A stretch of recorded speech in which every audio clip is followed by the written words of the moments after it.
ইউনিভার্সিটিটা পরে বলি, আগে হচ্ছে যে বিপ্লব যেটা বলছো তার মানে এটা কি?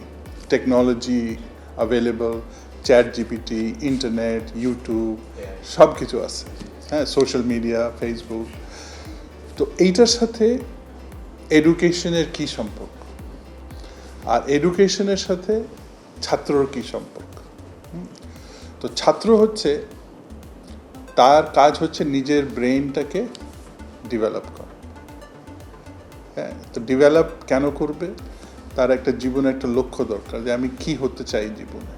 তার মানে সে যখন লক্ষ্য ঠিক করবে, তখন দেখবে যে ওর লক্ষ্য অনুযায়ী কোথায় ডিগ্রি আছে, কোন জায়গায় ভালো ডিগ্রির পাওয়া যায় বা মার্কেটে বেরিয়ে ভালো করছে। কিন্তু ছাত্র এটা নিজে চিন্তা করতে হবে, এবং টেকনোলজি কেন ইউজ করবে সে চিন্তা করবে যে আমি একটা প্রবলেম সলভ করব, একটা প্রশ্ন তৈরি করবে। প্রবলেম সলভ করার জন্য সে চ্যাট জিপিটি, ইন্টারনেট, ইউটিউব সব দেখবে, কিন্তু সলভ করবে। সো টেকনোলজির একটা জায়গা আছে, কিন্তু ব্রেন ডেভেলপমেন্ট আগে যা প্রয়োজন ছিল এখনও তাই প্রয়োজন। ছাত্রকে নিজের ব্রেনটা ডেভেলপ করতেই হবে। তো ইউনিভার্সিটির ভূমিকা কী? হ্যাঁ, ইউনিভার্সিটিতে আসি, বিকজ ডেভেলপ তো ছাত্র নিজেকে করতে হবে।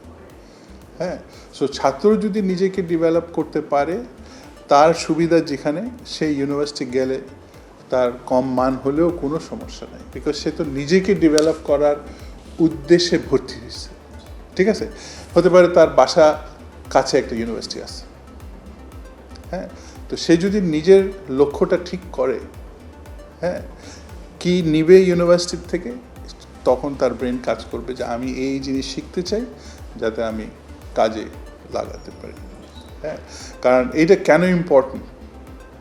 কারণ আমাদের ইউনিভার্সিটি যদি শহরের ওই পাশে হয়, আমার যেতেই লাগবে 2 ঘন্টা 2.5 ঘন্টা, ফেরত আসতে লাগবে 2 ঘন্টা 2.5 ঘন্টা। তো 5 ঘন্টা যদি আমি রাস্তায় খরচ করি, পড়াশোনা করব কখন? বাকি কাজ করব কখন? হ্যাঁ, কিছুই হবে না আসলে। সো সেই জন্যই বলছি, মূল এডুকেশনের মূল হচ্ছে যে ছাত্র সে নিজে ঠিক করবে যে আমি কি হতে চাই। কিছু ট্রাই করতে পারে, সমস্যা নাই, কিন্তু কিছু পড়াশোনা করবে, দেখবে তার কোনটা ভালো লাগে। হ্যাঁ, তারপরে সে ডিসাইড করবে তার লাইফের লক্ষ্য। তো ইউনিভার্সিটি হবে ওই লক্ষ্য অ্যাচিভ করার জন্য একটা মাধ্যম। হ্যাঁ, সে ওখান থেকে ইউনিভার্সিটি থেকে কী নিবে, নিয়ে তারপরে সেই ইউনিভার্সিটিতে ভর্তি হবে। ইউনিভার্সিটি কিন্তু ফাইনাল না, মানে আজকাল যেটা হয়ে গেছে, আমরা অ্যাডমিশন কোচিং করি, হ্যাঁ, পরীক্ষার জন্য কোচিং করি।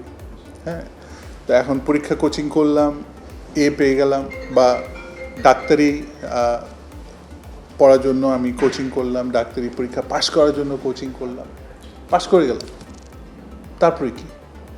আমি তো মানুষের সেবার জন্য চিন্তা করিনি, কিন্তু আমার গোল যদি হয় যে মানুষের সেবা করব, হ্যাঁ, তারপর হচ্ছে ডাক্তারি হচ্ছে একটা ওয়ে অফ সেবা। তো সেই ডাক্তারি ডিগ্রি আমি শিখে, কিন্তু আমার গোলটা হবে মানুষের সেবা। সেই গোল যদি হয়, তাহলে ডাক্তারি ডিগ্রি যেখানেই সে করে তার কাজে লাগবে আসলে। কিন্তু তার লক্ষ্য যদি হয় শুধু পরীক্ষা পাশ করে গেলাম, সিজিপিএ 4 আউট অফ 4 পেলাম, তারপরে কি? আমার তো গোল অ্যাচিভ হয়ে গেছে, তারপরে লাইফ নেই। আমরা এক্সাম্পল দেই, যেমন একটা অ্যাম্বাসেডর অ্যাওয়ার্ড তৈরি করছি। তো এইটা কেন তৈরি করেছি? কারণ মার্কেটে যখন ছেলেপেলেরা যায়, তাদের সফট স্কিলসের অভাবে অনেক সময় চাকরি হয় না। ফর এক্সাম্পল, কথা বলতে পারে না ঠিক মতো, একটা জিনিস পড়তে দিলে, হ্যাঁ, আমি অনেক ইন্টারভিউতে দেখেছি যে খবর কাগজ পড়তে দেয়, কিন্তু খবর কাগজটাও পড়ে শোনাতে পারে না। হ্যাঁ, তো এই যে সফট স্কিলের অভাব, বা মানুষের সাথে কীভাবে কথা বলতে হয়, কার সাথে কীভাবে কথা বলতে হয়, এই গুণের অভাবে অনেক সময় চাকরি হয় না। তো আমরা করেছি কি, প্রত্যেক সেমেস্টার ছাত্র একটা কিছু না কিছু অ্যাক্টিভিটি করবে, সেটা একাডেমিক হতে পারে, ইভেন্ট ম্যানেজমেন্ট হতে পারে, ইন্ডাস্ট্রি সার্টিফিকেশন হতে পারে, সেলফ ডেভেলপমেন্ট হতে পারে। এইগুলো করার পরে সে সাবমিট করবে একটা রিফ্লেকশন পেপার, যে এই অ্যাক্টিভিটি করে আমি এটা শিখলাম। এই অ্যাক্টিভিটি ইভেন আমাদের ছাত্ররা যে রাস্তায় ঝাড়ু দিছে, ঠিক আছে? এই ঝাড়ু দেওয়ার সময় কিন্তু অনেক কিছু শিখছে, অনেক কিছু শিখছে, রাস্তায় কীভাবে চলতে হয়, হ্যাঁ, কীভাবে গাড়ি অ্যাভয়েড করতে, এটাও তো একটা শেখা। তো এইটা যে শুধু সে যদি সাবমিট করে যে এটা আমার রিফ্লেকশন, সে একটা পয়েন্ট পাবে। সো এই অ্যাম্বাসেডর অ্যাওয়ার্ড তৈরি করেছি যাতে ক্রমাগত ছাত্র নিজেকে ডেভেলপ করে এবং রেকগনিশন পায়। তো এইটা একটা কন্ট্রিবিউশন। সিমিলারলি একটা স্টুডেন্ট কাউন্সিল চিন্তা করতেছি যেখানে ছাত্রদের রেপ্রেজেন্টেশন থাকবে, বিকজ অন্য সব তো ব্যান্ড, এখন ছাত্রলীগ এগুলো সব তো ব্যান্ড, কিন্তু ছাত্রদের একটা ভয়েস লাগবে যাতে আমরা একটা কথা বলতে পারি, তাদের তো অনেক সমস্যা হয়, হ্যাঁ। তো সেই জন্য আমরা করতেছি। আর টিচার ডেভেলপমেন্ট, তারপরে হচ্ছে যে আমি নিজে টিচারদের কোর্স নেই, হ্যাঁ, how to develop themselves, teaching practices, তো এগুলো চেষ্টা করতেছি। তো এটা তো one of the older universities, তো এখানে আমাদের আলামনাইও আছে, ওদেরকে ইনভলভ করছি টু ডেভেলপ আওয়ার ইনস্টিটিউশন, কারণ আমরা তো ডেভেলপিং কান্ট্রি থেকে উঠতেছি, হ্যাঁ, তো একদিনে ডেভেলপ হবো না, ঠিক আছে?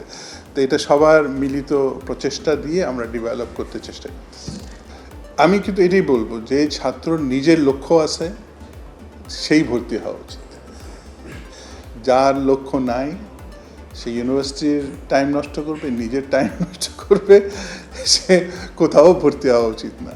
আগে হচ্ছে লক্ষ্য ঠিক করা, আর সেই লক্ষ্যটা অ্যাচিভ করার জন্য আমরা যতটুকু পারি সাউথ ইস্টে, হ্যাঁ, আর অ্যাজ ভাইস চ্যান্সেলর আমার তো দরজা সবসময় খোলা, হ্যাঁ, সারাক্ষণ ছাত্রদের এন্টারটেইন করে। আর প্রথম আমি এখানে ঢুকে নিজে কোর্স নিয়েছি ছাত্রদের, হ্যাঁ, দেখার জন্য যে ছাত্রদের কী কী সমস্যা, টিচিংয়ের কী কী সমস্যা, অ্যাডমিনের কী কী সমস্যা, তো সেটা এখন তো টিচারদের ক্লাস নেই, হ্যাঁ, তো এই সমস্যার সমাধান করার জন্য। তো সেই হিসাবে একটা ইউনিভার্সিটি যে নিজেকে ডেভেলপ করতে চেষ্টা করতেছে, সেই হিসাবে আমরা we are a good choice. এটাই বললাম যে যেমন টিচারদের যে কোর্সটা নেই, ওটা তো ওদেরকে পাইথন শেখাই, কিন্তু এখন পাইথন সব জায়গায় ইউজ হয়, আইওটিতে, ইন্টারনেট অফ থিংস, ওখানেও পাইথন ইউজ হয়। তো আজকে সকালেও স্টেটস থেকে একজন আসছে, তো সেও আমাদেরকে এই যে আইওটি ল্যাব করার জন্য কিভাবে আমরা নতুন নতুন জিনিস ল্যাবে ইন্ট্রোডিউস করে কিভাবে ফ্রম ক্লাস টু মার্কেট কিভাবে যেতে পারি সেই ব্যাপারে আলাপ করার জন্য আসছিল। পরামর্শ ওটাই যে আগে লক্ষ্য ঠিক করো, তারপরে তোমার কাছে ইউনিভার্সিটি কোথায় বাইর করো, তারপরে করো, কারণ ট্রাফিক ম্যানেজ করা যায় না। আর সেজন্য আমি দেখি যে ছাত্রদের পারফরমেন্স উঠেই না, যারা এত দূর থেকে আসে এবং দূর যায় তাদের কিন্তু পড়াশোনা করারই সুযোগ, সারাদিন সে টায়ার্ড থাকে।